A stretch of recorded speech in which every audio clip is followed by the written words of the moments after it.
지난 시간에 우리가 절대주의와 제국주의에 대해서 얘기를 좀 했었죠. 그래서 이 스페인과 포르투갈이 앞장선 대항해 시대에 대한 얘기를 하고 있습니다. 대항해가 어떻게 해서 열렸느냐. 이게 어떻게 보면 굉장히 모험 정신에 투철한 그 항해자들, 그리고 거기 설득된 왕실의 후원, 그리고 국가의 필요성, 이런 것들이 모여서 이제 이 대항해가 시작된 거죠. 그래서 이 대항해가 왜 시작됐는지를 한번 보기 위해서 주요 대항해 시대의 주인공들과 그 출신, 그리고 후원자들을 한번 살펴보면 그 희망봉을 발견한 디아스, 이 포르투갈의 디아스는 이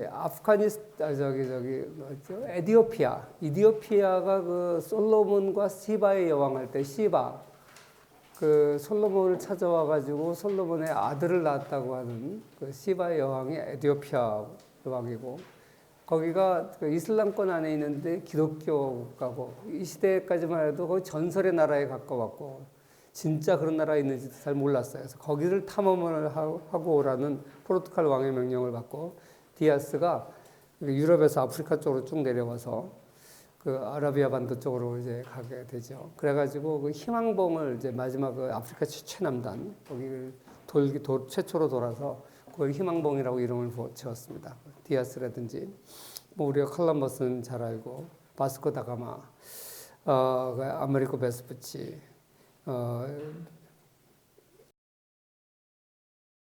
콜럼버스가 발견한 신대륙이 아메리카라는 새로운 육지라는 것을 발견한 사람이죠. 세계 일주를 했던 마젤란.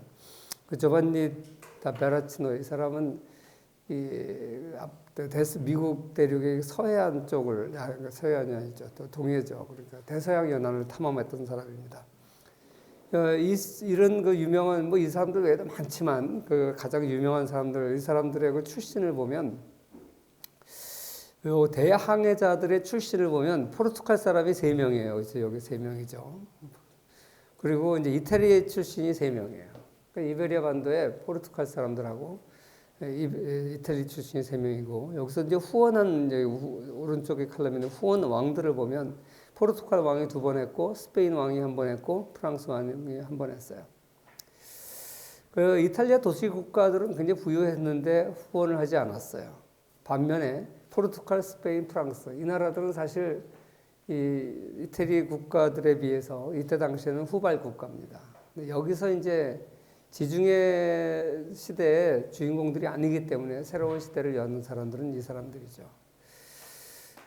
그리고 이제 시장 개척에 있어서 스페인하고 베네치아, 지난번에 얘기했던 지중해 시대의 왕패자인 베네치아, 그리고 대항해 시대의 주인공인 스페인, 포르투갈도 들어가지만, 이 나라들의 사고방식을 보면 사실 스페인은 해양 국가는 아닙니다. 대서양 연안에 있긴 하지만, 그리고 무적 함대라고 하는 함대를 갖고 있었지만, 사실 무적 함대도 이 레판토 해전이라고 이슬람 세력하고 전쟁을 딱 한 번 했어요. 그거 하고 나서 이겼다고 해서 무적함대라는 별명을 얻은 건데, 그 이후에 무적함대는 뭐 큰 성과를 거두지 않았습니다. 엘리자베스 여왕 당시에 영국을 침공했다가 패배를 했죠. 그래서 사실 스페인은 어떻게 보면 해양 국가는 아니에요. 반면에 베네치아가 진짜 해양 국가죠. 그 지난번에 베네치아에 대해서는 자세히 설명했으니까. 그런데 이 새로운 대항해 시대를 베네치아가 열지 않고 이 스페인과 포르투갈 같은 해양 국가가 아닌 나라들이 연다는 게 독특해요. 이게 이제 나중에 신대륙을 통치한 방식에 보면 나타나요. 이 나라들은 해양 국가가 아니기 때문에 베네치아처럼 통치를 할 때 점과 선으로 연결된 어떤 무역망을 개설한 게 아니라 신대륙을 또 하나의 육지 국가를 만들었어요. 대륙 국가. 그러면서 그 사람들 지배하고 통치하고 착취하고 거기서 자기네들이 원하는 걸 뽑아가고, 전형적인 착취, 이러한 모습의 통치를 하게 됩니다. 이게 굉장히 중요한 차이를 낳게 되는데 나중에 설명을 하겠습니다.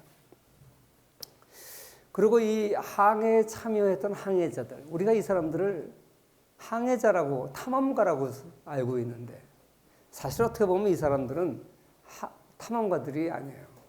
어떻게 보면 이 사람들은 오늘날의 관점에서 보면 일종의 기업가고 천문학자고 수학자고 지리학자예요. 왜?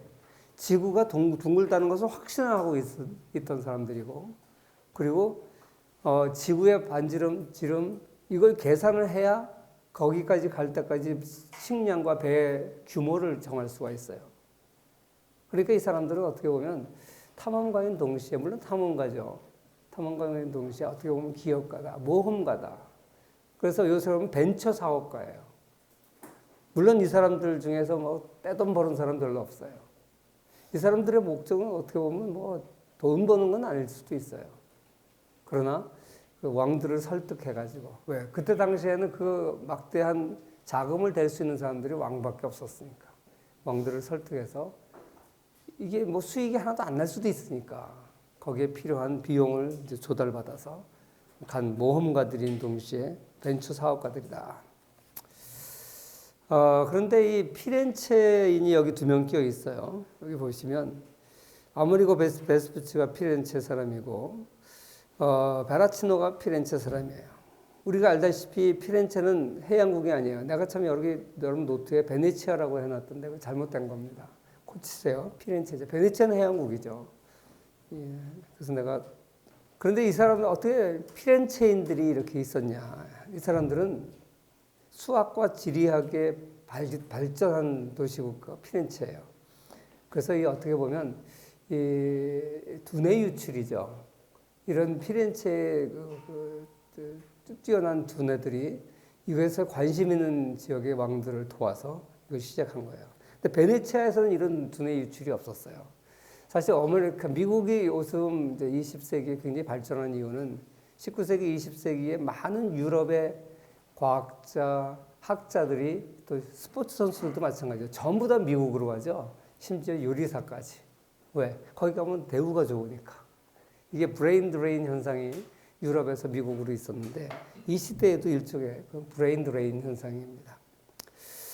자, 여기서 이제 스페인과 포르투갈, 이베리아 반도의 이 나라들이 신대륙에 이제 진출을 하게 되는데, 지금 보면 북미는 나중에 이제 영국과 프랑스가 진출하게 되고, 중남미는 스페인과 포르투갈이 진출하게 돼요. 그리고 지금 가만히 보면 그 중남미보다 북미가 잘 살잖아요. 중남미에서 제일 잘 사는 나라가 이제 멕시코인데, 멕시코도 미국하고 비교하면 못 살죠. 그런데 이 나라들은 왜 신대륙을 발견했을 때 중남미로 갔을까? 북미로 안 가고. 북미는 그때 당시에는 중남미보다 훨씬 문명이 떨어졌어요. 북미는 아메리카 인디안들을 떠올리면 돼요. 부족 국가로 쭉 나눠 있던 굉장히 발전하지 못한 나라예요. 반면에 중남미는 제국이 있었어요. 상당히 발전한 중앙집권적인 체제하에 국가들이 있었습니다. 그래서 하여간 스페인과 포르투갈이 중남미로 갔는데 100년, 200년 후에 그 나라의 발전상은 완전히 바뀌게 되죠. 왜 그런가? 도대체 왜 이런 일이 벌어졌을까? 이거를 한번 살펴보기로 하겠습니다.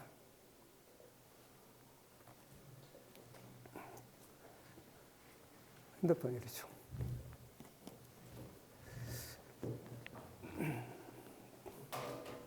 눈에 거슬러가지고 수업을 못하겠어요.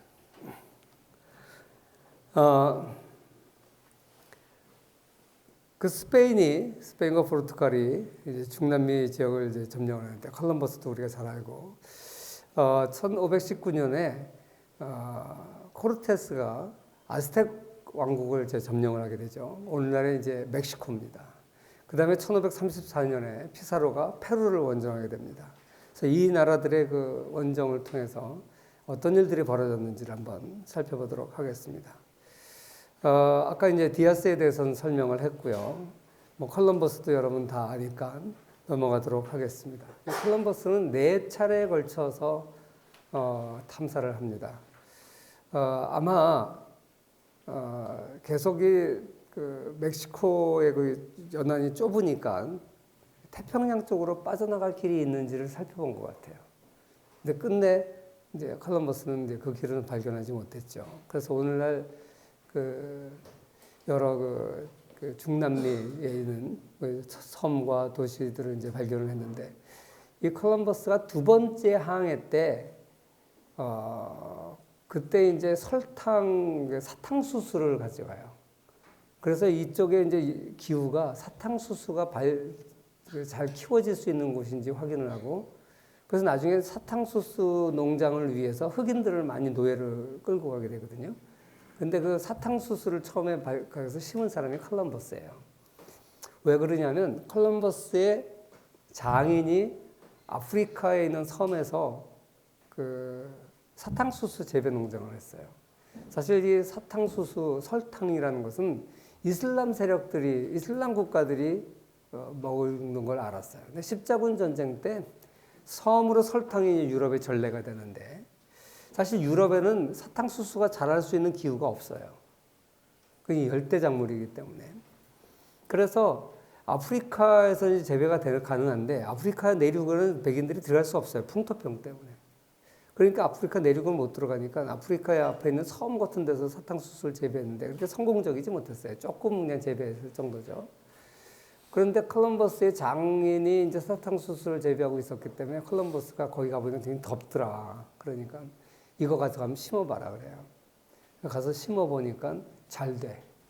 그래가지고 나중에 그 사탕수수를 재배해가지고 이게 굉장히 중요한 플랜테이션 작물 중에 하나가 되죠. 사탕수수, 담배, 뭐 이런 것들이, 면화 이런 것들이 이제 플랜테이션에서 재배해서 산업혁명으로 연결되는, 그것도 이걸 통해서 부를 획득하게 되죠.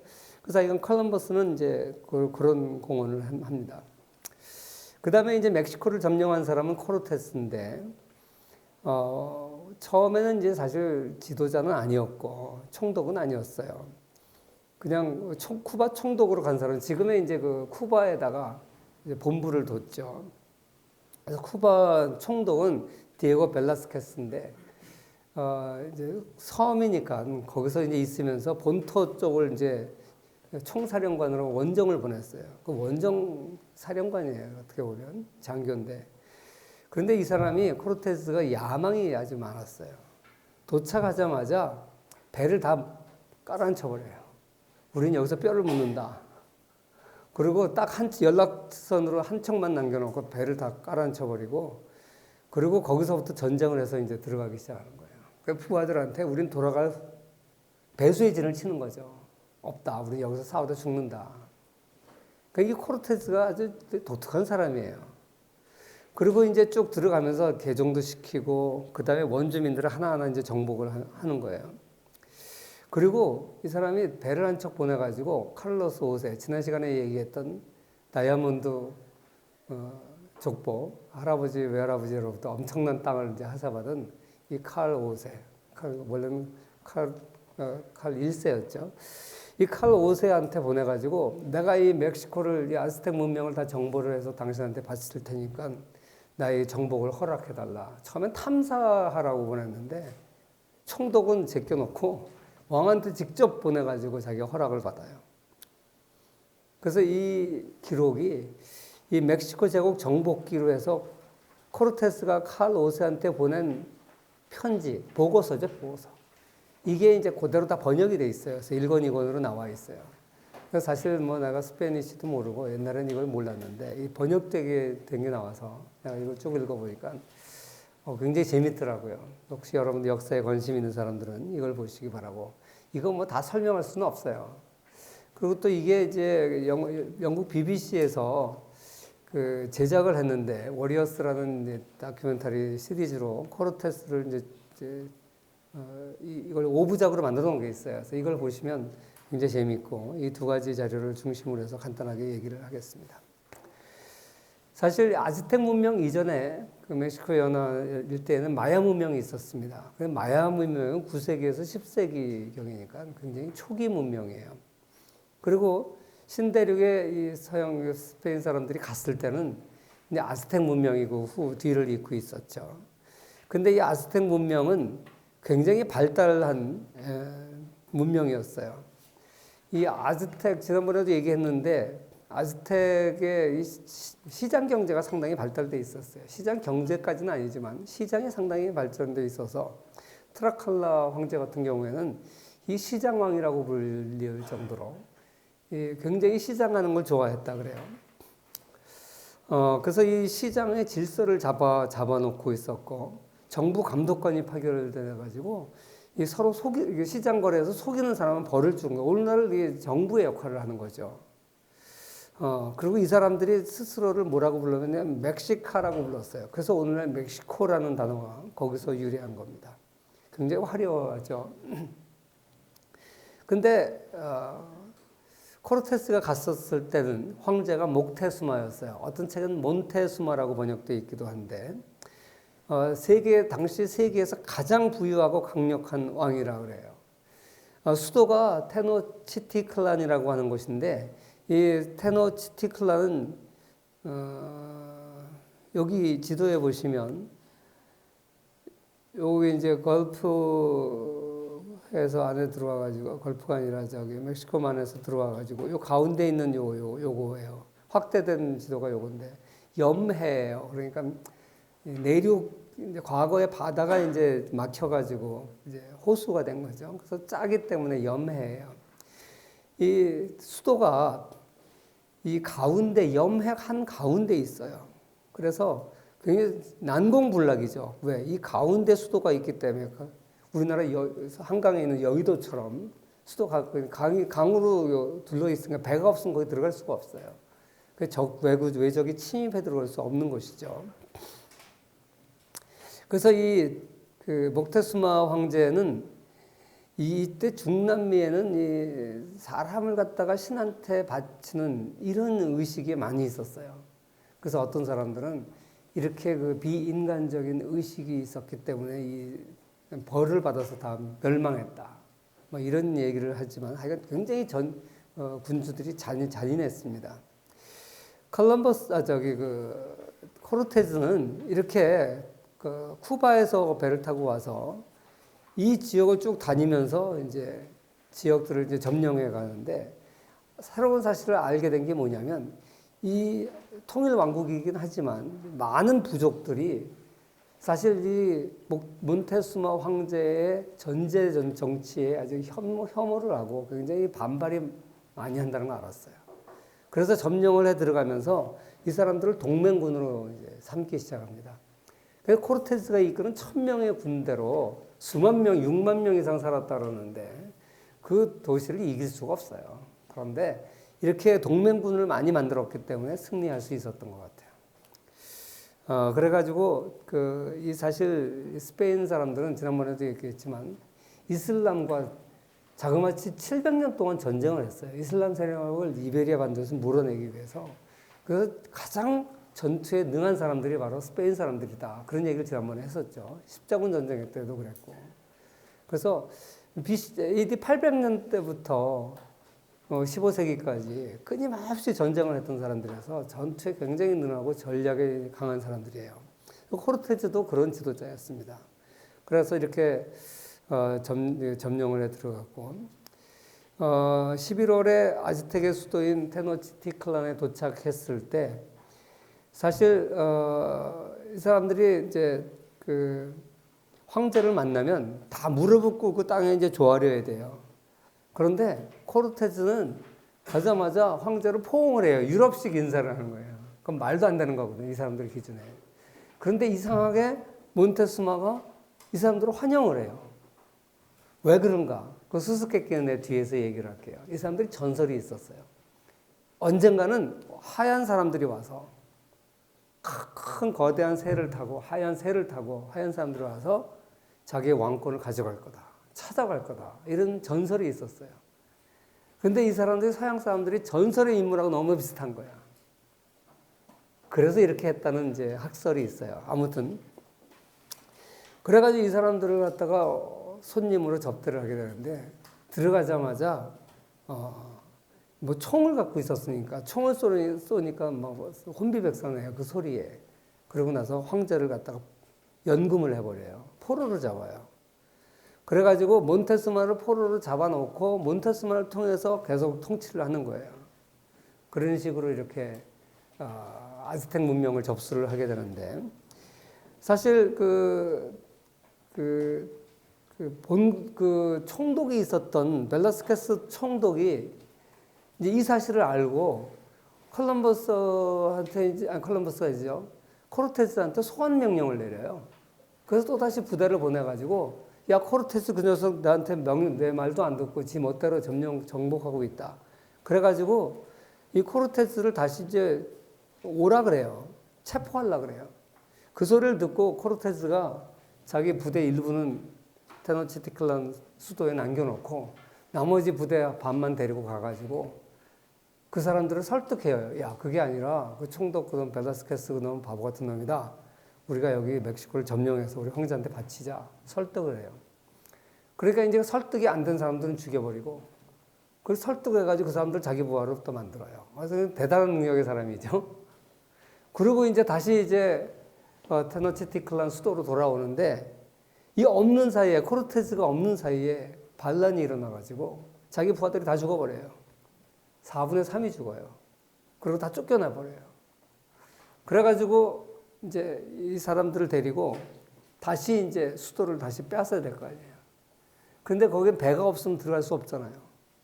그러니까 이 배를 또 만들어 동맹군들 도움을 받아가지고 배를 만들고 그래가지고 이 배를 가지고 원주민을 동원해서 25m 크기의 배를 16주 동안 4달 동안 13척을 제작을 해요. 그래서 이 대포하고 배를 분해해가지고 120km를 행군해서 산을 넘어서 배를 끌고 분해해서 메고 산을 넘어서 대단하죠. 그래서 이 다큐멘터리하고 이 책을 보면 이런 얘기가 자세하게 나와요. 그게 굉장히 재밌습니다. 이게 이제 알려지지가 별로 않은 최근에 알려진 사실인데 그래가지고 다시 정복을 해요. 그래서 이 배를 띄우고 공격해 들어가지고 점령을 합니다. 그래서 난 처음에 이 사람들은 전투력도 약하고 아즈텍 사람들은 뭐 그러니까 이 스페인 사람들 갖고 있는 총 뭐 이런데 게임이 안 되니까 일방적으로 이겼나 보다 이렇게 생각을 했는데 나 이 쭉 읽어보니까 그게 아니에요. 대단한 전략과 뛰어난 용맹함 이런 것 때문에 이걸 이긴 거지 절대 쉽게 이긴 전투가 아니더라고요. 그래서 이렇게 해서 이 아즈텍 문명을 이제 접수를 하게 되는데 이 한 가지 이제 재밌는 게 이 사람들이 가가지고 원했던 건 뭐겠어요? 중상주의 시대에 이 사람들이 스페인 사람들이 가가지고 원했던 것은 금과 은이에요. 가는 곳마다 금과 은을 이제 찾았어요. 근데 이 아즈텍 사람들은 금과 은이 없어요. 다른 제국들은 예를 들어서 마야 제국, 마야 문명, 아니 마야가 아니라 그 인도 무굴 제국 이런 데는 인도에 가니까 금은 보화가 산더미처럼 있었고 여기도 마찬가지로 금은 보화가 산더미처럼 있을 줄 알았어요. 근데 가보니까 창고에 가보니까 금과 은은 하나도 없어. 그리고 있는 게 뭐냐면 전부 뭐예요? 카카오 원두만 있어. 그래가지고 열받아가지고 막 금은을 찾아오라고 막 시키죠. 그러니까 이제 아즈텍 사람들이 물어요. 당신네들은 금과 은을 왜 이렇게 찾냐? 그러니까 우리는 금과 은을 먹는다. 거짓말하는 거죠. 그러기에 우리가 굉장히 좋아하는 거다. 찾아봐라. 막 이렇게 시켜요. 나중에 전쟁을 했을 때 아즈텍 사람들이 야 금과 은이 이렇게 좋아? 그래서 금은을 녹여가지고 목에다 부어요. 이거 많이 처먹어라. 그래서 니들 이거 먹는다며. 그래서 이렇게 막 사람 잡아 죽이고 이런 이제 일화도 나와요. 아무튼 가보니까 왜 이렇게 카카오 원두가 많냐? 이 카카오가 우리가 알다시피 여러분 다 알겠지만 오늘날 코코아예요, 코코아. 근데 카카오 원두 이렇게 생겼는데 이런 열매 안에 보면 씨가 있죠, 씨. 씨를 하얗게 이렇게 싸고 있는데 요거 하얗게 싼 게 맛있어요. 요걸 먹고 나면 이렇게 밤색으로 된 씨가 나오는데 이 씨를 빻으면 그게 카카오 원두예요. 커피처럼. 그래서 이걸 가지고 이게 달잖아요. 이 사람들은 이걸 전부 음식에다 넣어서 먹어요. 마치 카레, 인도 사람들이 카레 먹듯이. 근데 당시만 해도 서양 사람들은 카카오가 뭔지 이런 거 없었어요. 그래서 오늘날 이 초콜릿의 원료예요. 초콜릿의 원료. 근데 몬테수마 황제의 힘이 어디서 나오냐? 자기의 그 전투력이 강한 부하들, 용사한테서 오는데 이 용사들이 전투 실력이 카카오 원두예요.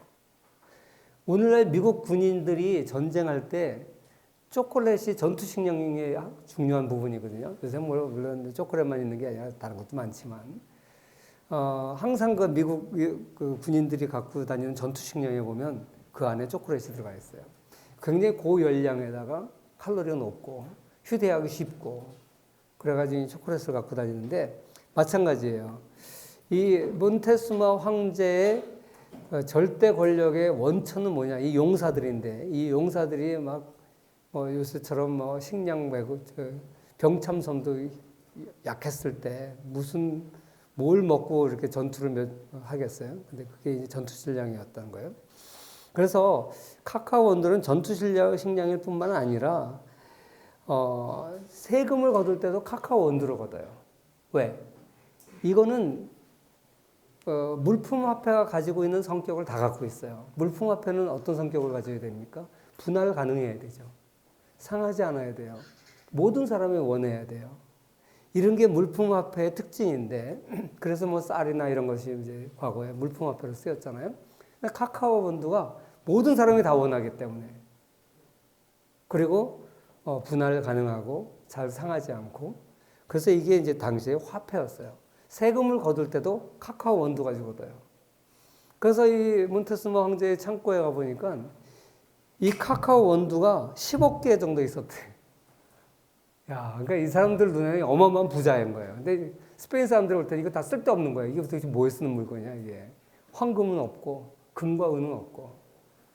그래서 나중에 이제 이 사람들을 원주민들을 동원해서 금과 은을 이제 찾아 나서죠.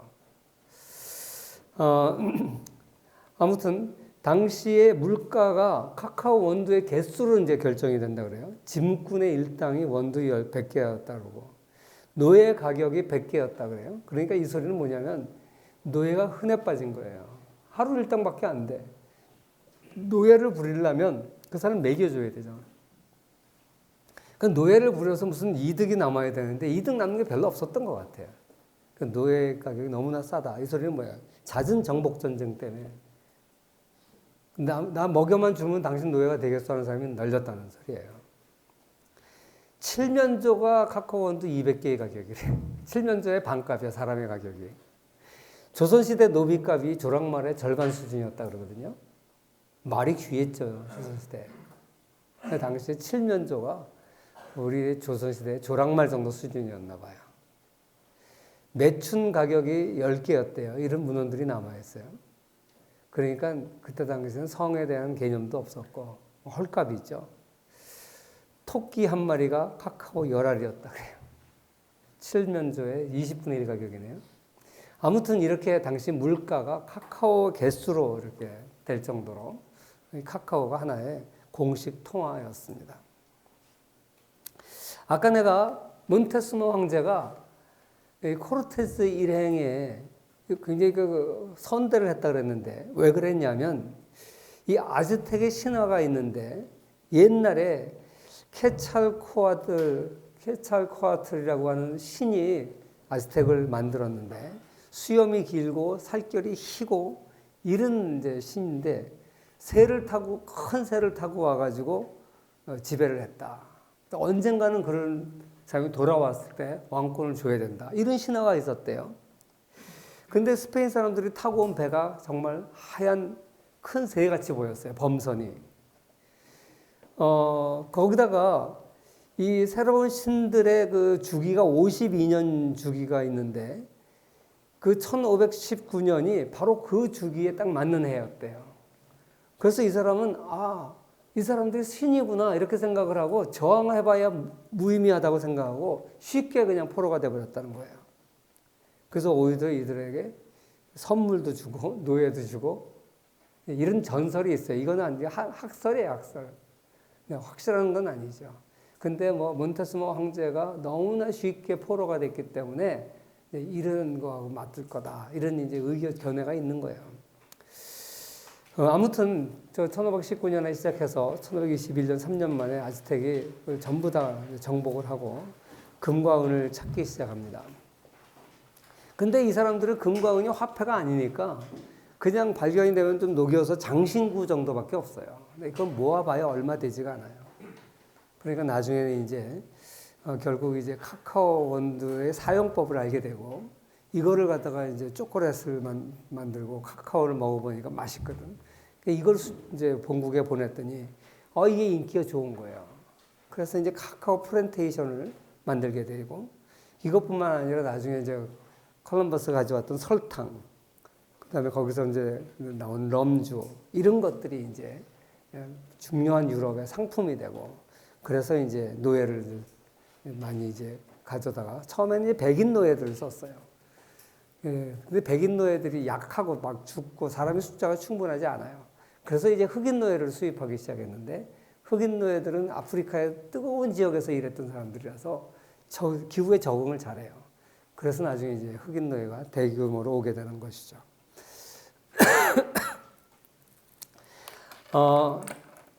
그때 당시에 멕시코 인구가 약 2,500만 명이었다 그래요.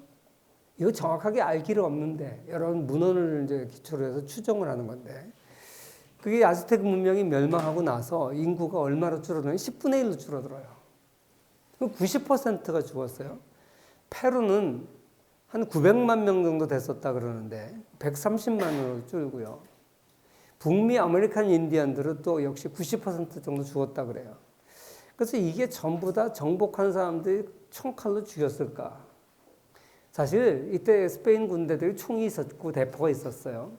대포는 위력적이었지만 사실 총이라는 것이 그때 총 어떤 총이에요? 우리나라로 치면 임진왜란 정도 되는 때예요. 임진왜란 때 조선이 왜 총을 안 썼어요? 활보다 총이 나은 게 하나도 없어요. 총 한 방 쏘려면 막 쑤셔가지고 화약장전하고 총 하나 집어넣고 그리고 빵 쏴야 돼요. 그러고 나서 또 막 쑤셔가지고 화살은 그냥 꺼내서 쏘면 되는데 이게 훨씬 빨라요. 짧은 시간에 더 많은 것을 쏠 수 있는 화살이야. 그리고 사거리나 이런 거는 총이 조금 낮지만 위력은 좀 더 세지만 화살에 비해서 뭐 크게 장점이 없어요. 마찬가지예요. 이때 썼던 총이라는 게 요새처럼 기관총? 이건 아프리카에서 20세기에 사용됐던 거예요. 그러니까 사실 뭐 군사 무기가 월등하게 앞서서 이것도 아니에요. 여기 아즈텍 병사의 묘사인데 상당히 싸움 잘하게 생겼잖아요. 그림 보면. 그래서 이제 어떻게 이렇게 많이 죽었을까?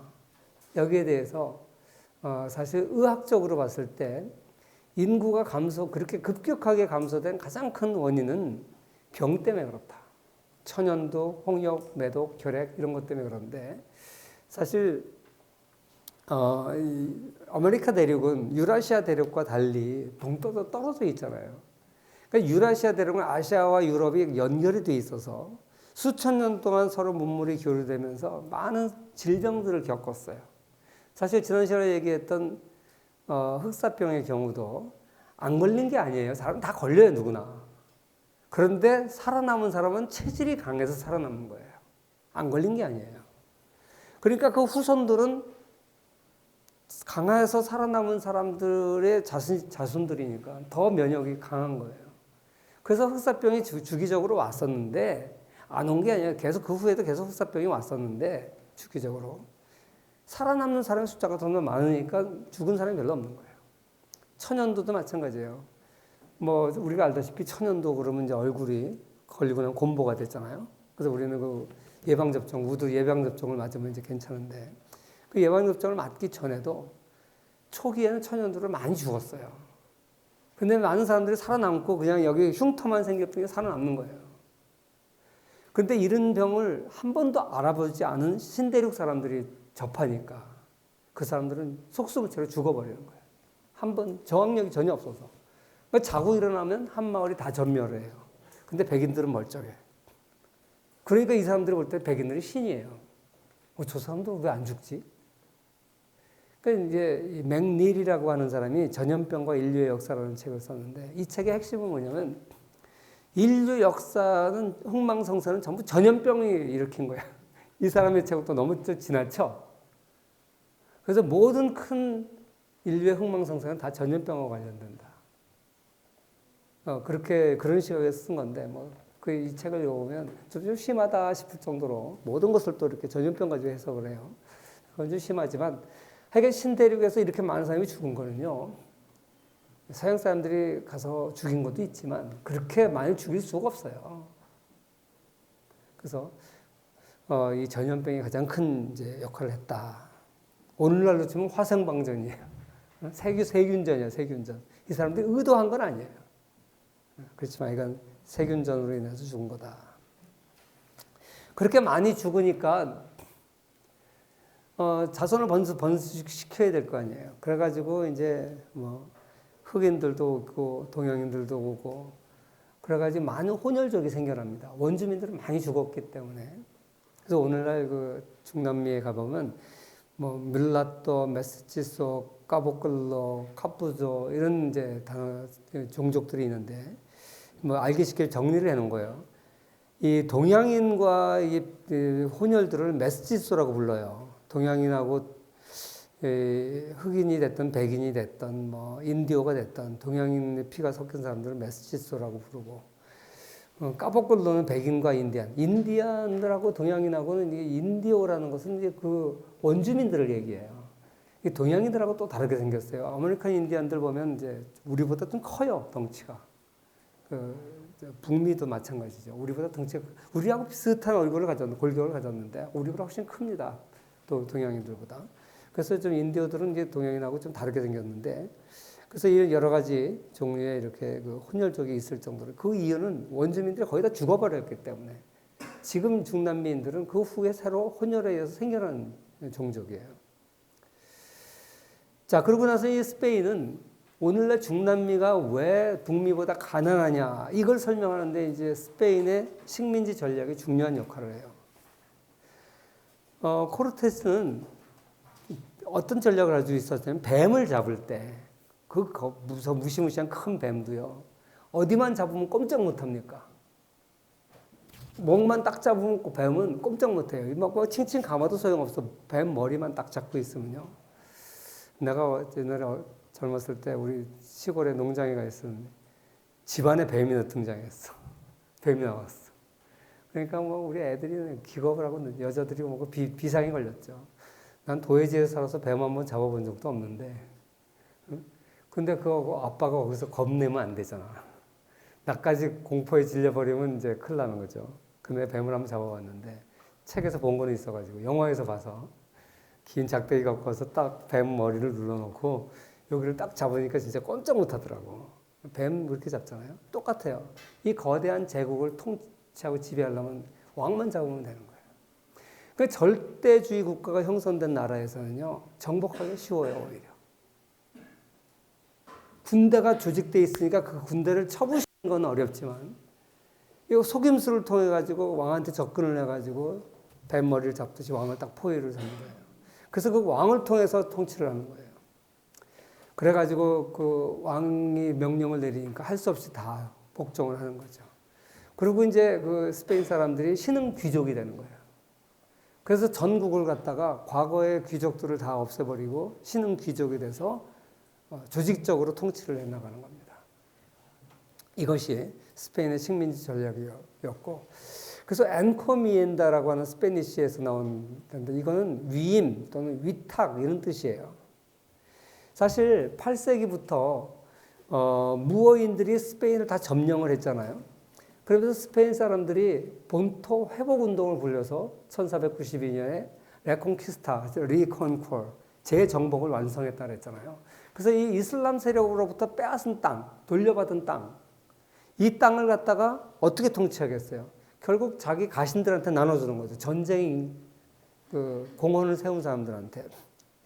이렇게 왕이 자기 그 중요한 공헌을 세운 귀족들한테 땅을 위탁한다는 의미예요. 엔코미엔다라는 것이.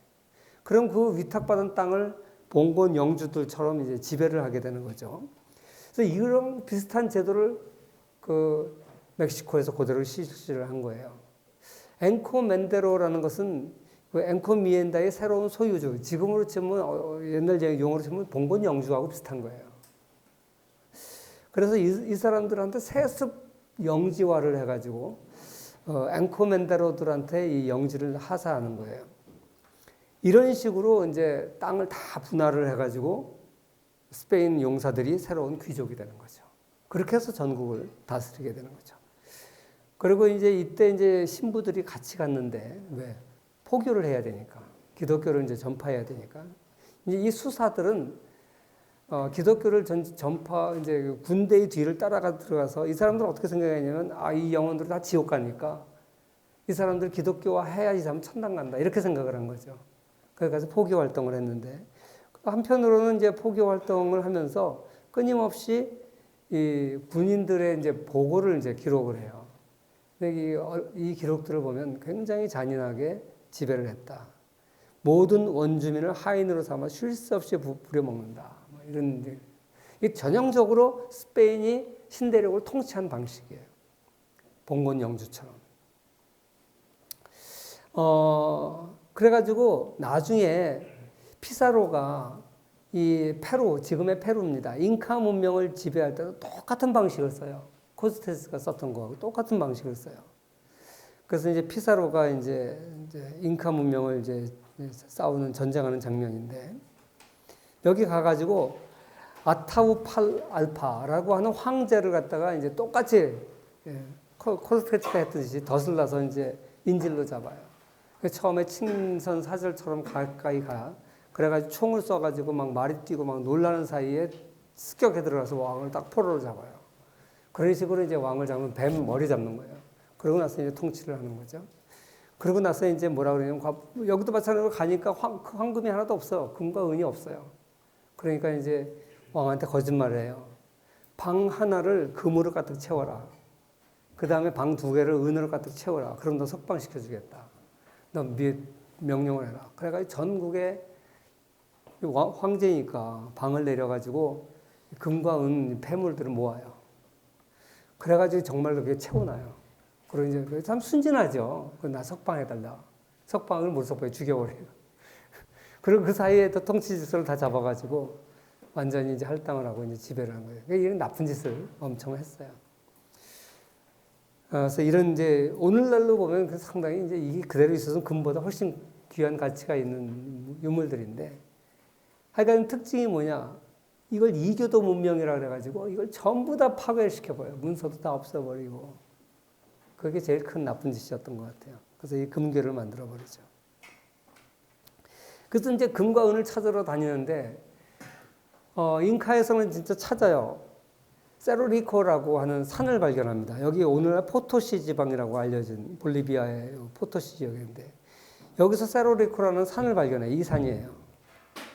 여기 은의 산이라는 별명이 있어요. 얼마나 은이 많았는지 은의 산이라고 해요.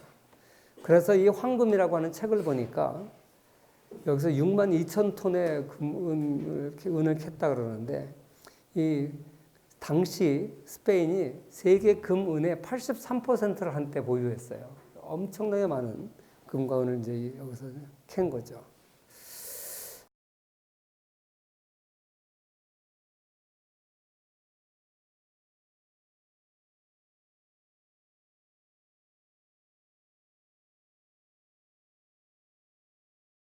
아무튼 이런 새로운 탐험가들이 신대륙을 발견해서 우리가 이걸 갖다가 뭐 대항해 시대다 뭐 이렇게 얘기하는데 사실 이때는 이제 상업혁명이라고 부르는 게 맞습니다. 이 상업이 사실 뭐 농업보다 더 중요한 건 아니에요. 아직 여전히 농업이 중요한 시대죠. 근데 과거는 부의 창출이 유일한 것이 어떻게 보면 거의 농업 땅에서 나오는 거였는데 대항해 시대에 비로소 이제 원격지 무역을 많이 하게 되면서 상업이 굉장히 중요하게 된 겁니다. 그래서 이렇게 대항해를 가능하게 했던 것은 지난 시간에 얘기했던 르네상스라고 하는 사고의 전환. 인간이 중요하고, 그리고 새로운 미지의 세계에 대한 탐험의 열망. 그리고 이제 과학이 발달하면서, 천문학이 발달하면서 지구가 둥글다는 확신. 이런 것 때문에 사실 상업혁명이 가능했던 것이죠.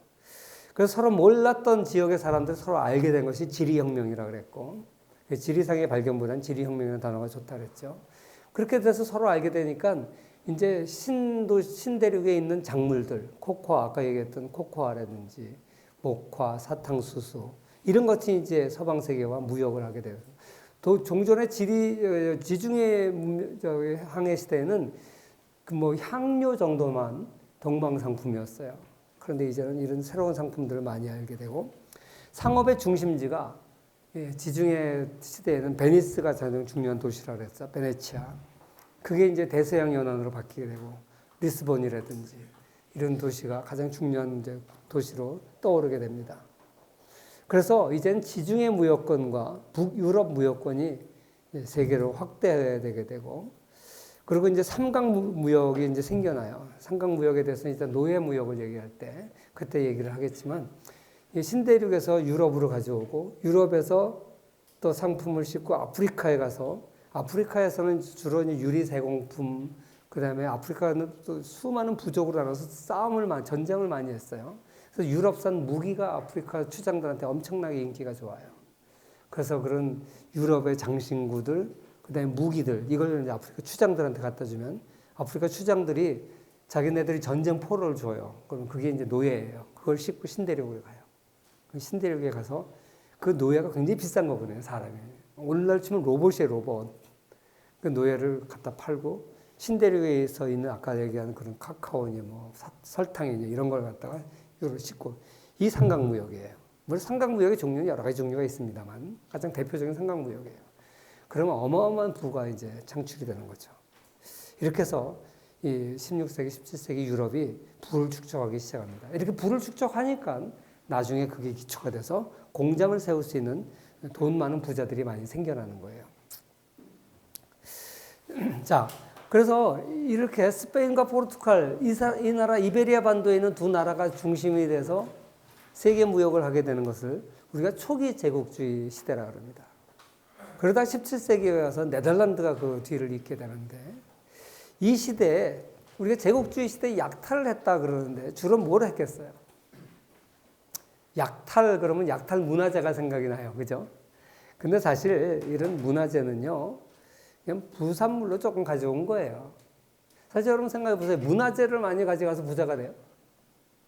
어떤 사람 막수주의자들은 서양이 오늘날 잘 살게 된 이유가 이렇게 신대륙에서 약탈을 많이 해와서 잘 살게 됐다고 생각을 해요. 과연 그럴까? 그 얘기에 대해서 거기에 대해서 한번 우리 생각해 봅시다. 사실 이 프랑스 같은 데 가면 약탈 문화재 박물관이 엄청 많죠.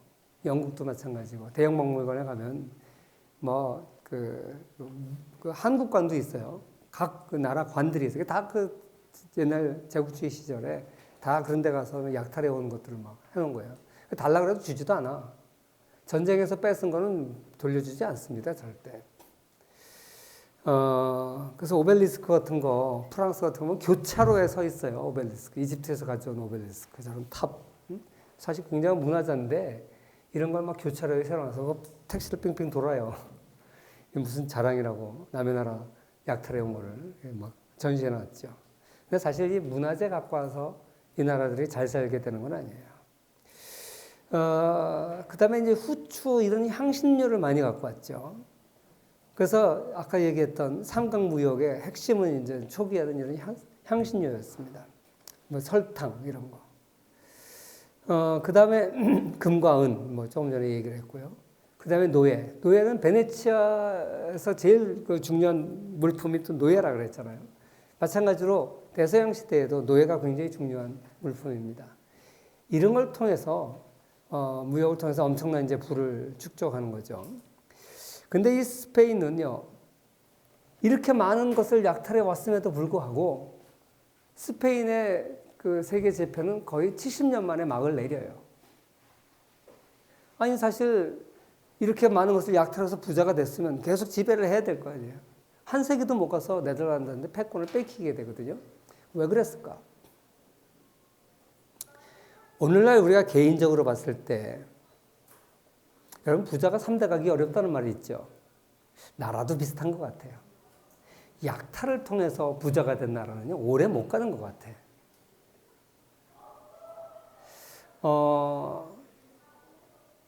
그 졸부들이요, 자녀들을 제대로 교육 못 시키잖아.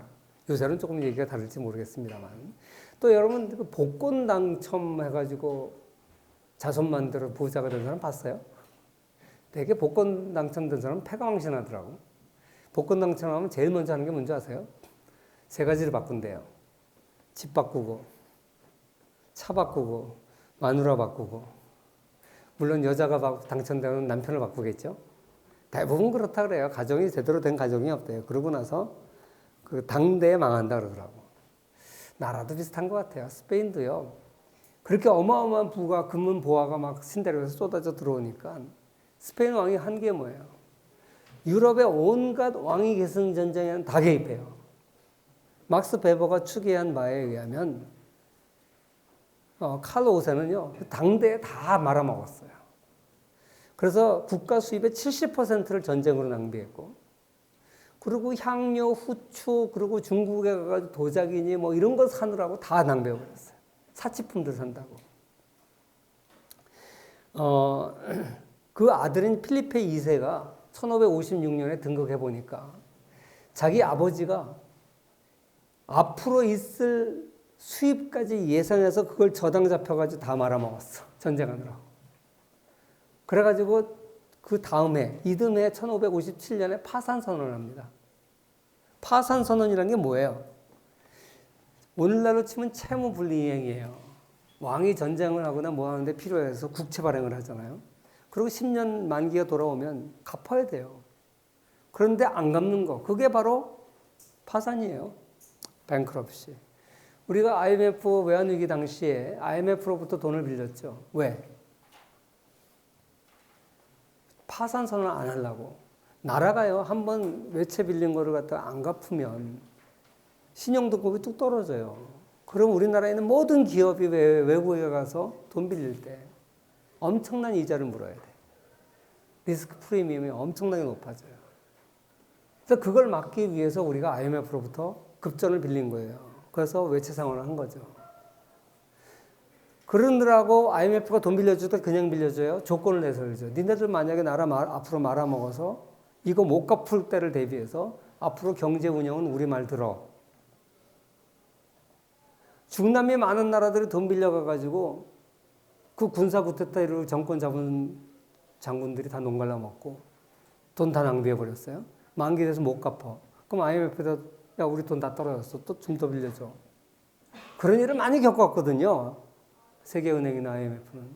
그러니까 돈을 빌려가는 나라한테 꼭 무슨 얘기하냐. 돈 빌려가려고 하면 우리 말 들어. 경제 운영은 우리 말대로 해. 그래 니네들 경제가 회복돼야지 우리가 빚을 받으니까. 그래서 그걸 약속하고 돈 빌려가는 거예요. IMF로부터 돈을 빌려는 대신에 뭘 했어요? 경제 정책 운영의 주권을 넘겨준 거죠. 그래서 IMF는 우리나라의 부채 비율 높은 기업 다 망하게 이자를 올려. 그래서 정책 금융하지 말고 얘네들이 이자를 올려서 정말 이렇게 높은 이자율을 내고도 기업 활동해서 이익을 남길 수 있는 기업만 돈 빌려가게 이자를 시장에 맡겨. 이자율이 엄청 올라갔잖아요.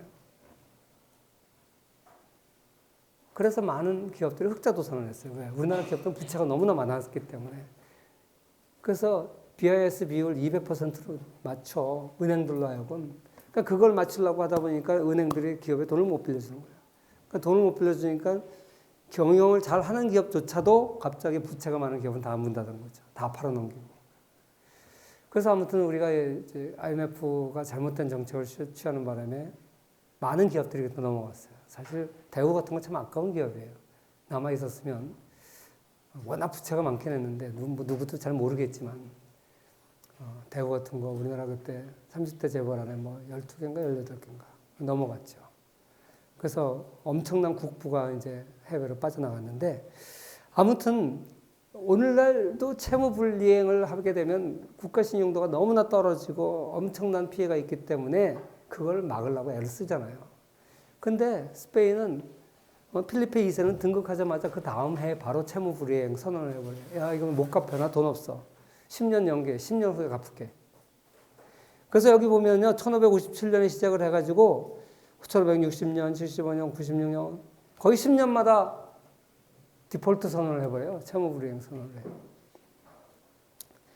왜 이렇게 됐겠어요? 만약에 금과 은을 가져와서 정말 부유해졌다면 이런 일을 하겠어요? 그러니까 금과 은을 가져오는 게 나라가 잘 사는 길이 아니에요. 그런데 중상주의 시대에는 국부의 원천이 금덩어리 은덩어리라고 생각을 하고 돈만 많으면 잘 산다고 생각을 하고 이렇게 금과 은을 가져오는데 혈안이 되어 있던 거예요.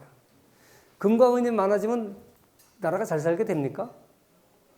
한 나라가 돈이 없으면 돈만 찍어내면 돼요?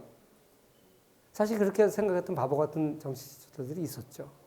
과거에 있었어요. 최근에는 짐바브웨가 그랬고 또 베네수엘라가 그랬고 그래서 문가 상승률이 한 달에 100%씩 한 달에 1000%씩 올라가고 그런 나라들이 있었죠. 이 중상주의 시대에 금과 은이 부의 원천이라고 생각하고 금과 은을 가져왔는데 갖고 온 결과는 뭐예요? 물가만 올라간 거죠. 금과 은이 국부의 원천이라고 생각하는 사상이 바로 중금주의 사상이에요. 이걸 우리가 불리오니즘이라 그럽니다. 금과 은이 부의 원천이다.